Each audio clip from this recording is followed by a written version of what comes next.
This is Ghostrunner 2. I recently finished Ghostrunner 1. It was incredibly fun, intense, and difficult at times. Ghostrunner 2 takes all that core element of the first one and just starts adding some new stuff, like some quality of life things, different versions of the parkour. You can now constantly block. They also added environmental damage, like you can interact with the environment to cause damage to people, which is really cool. There is new enemies. I think there's also a motorbike. I seen in the skins that you can get a motorbike skin, so I haven't got that far yet, but it seems like you can get a motorbike. There's also these new guys here who are like wannabe Ghostrunners for some reason.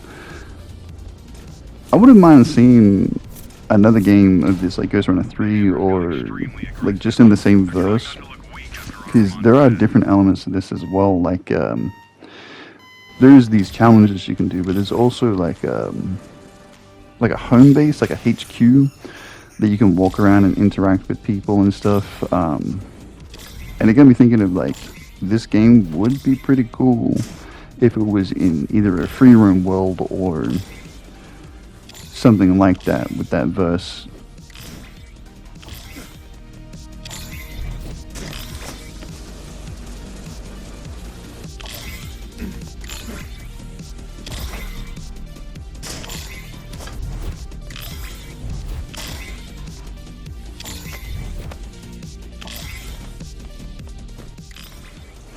Oh yeah, and the point of these challenges isn't just like to get currency. They actually also unlock abilities. Like I get this ultimate ability from doing that challenge mode. You probably also noticed that in this clip here, I'm grinding on the rails like a skateboard rather than like hanging off these rails, which is cool. Like I said, there's like new aspects to the parkour, which I appreciate them adding that type of stuff, because you wouldn't want the same pace thing. Speaking of changes to like the parkour and stuff, the button layout seems to be different, but it's more comfortable somehow once you get used to it. I know you're not. The last CV terminal.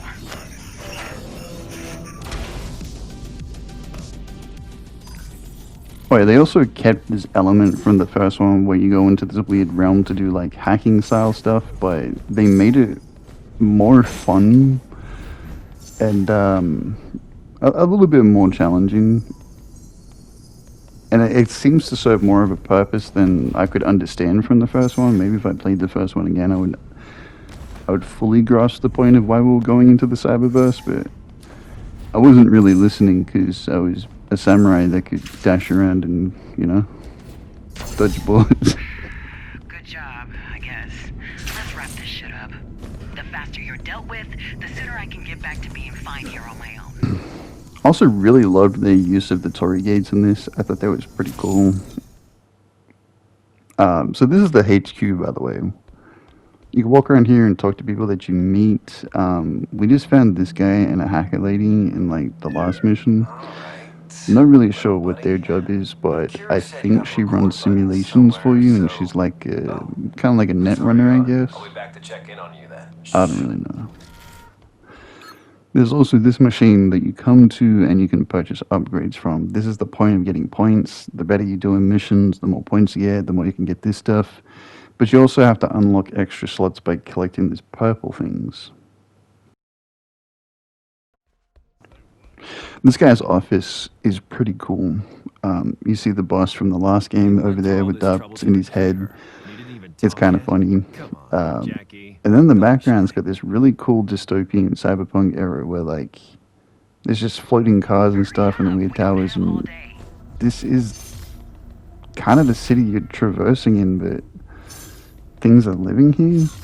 Then there's also this new change with environmental hack. This is interesting and complicated. There's different variations of this because this is in the cyberverse right now, which I guess is kind of like the Matrix in a way. But outside of the cyberverse, there is a similar thing you pick up where you get like a ghost ability. You go invisible, but you leave behind like a ghost shadow. And that's used to disrupt lasers and stuff that will make these walls appear. It's complicated and interesting. It also deters enemies, like they focus on the after shadow, but there's like a short duration, you're actually invisible. It's pretty cool. From a regular computer. And I've seen people licking ice cream through a window pane. It can be done, it's just not quite the same. I mean, respect to her for fixing you up as much as she did with the gear she had. Even if you are a bit off.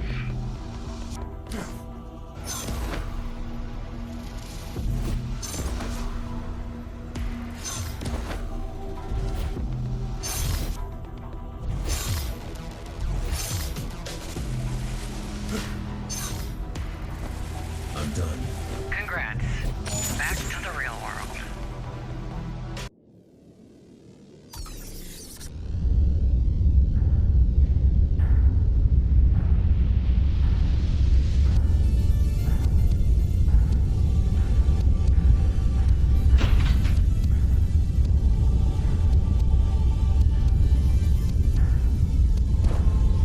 Well, I met the original. The only human thing who There's another one of those cool things where they have like an environmental change to how you do things. You have to quickly hit that and grapple that, run on the wall, hit that, grapple that, run on the wall. It's interesting and really creative how they're making it like challenging to do parkour.